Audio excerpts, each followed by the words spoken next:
Toll.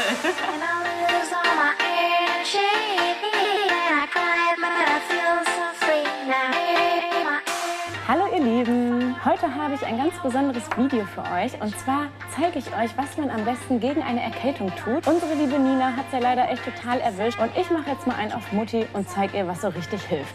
Wir fangen an mit einem Zwiebeltee. Eine Zwiebel aus dem Supermarkt, ganz normale kleine Gemüsezwiebel und ich habe Wasser einfach, was ich gleich koche und dann haben wir es auch schon. Ich weiß nicht, ob ihr es auch kennt, bei mir ist halt immer das Problem, dass meine Augen mega tränen und es brennt einfach, ich sehe nichts mehr. Und damit das nicht passiert, habe ich den optimalen Trick für euch. Man nimmt also einfach die Zwiebel und legt die ins Wasser, damit dieser reizende Dampf irgendwie nicht so aufsteigen kann.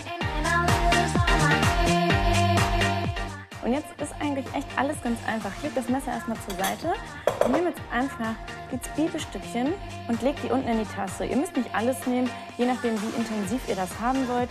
Ich mache jetzt mal noch ein bisschen mehr, weil der Nina geht es ja wirklich schlecht. Und jetzt nehme ich einfach kochendes Wasser und gieße das damit auf. Toll.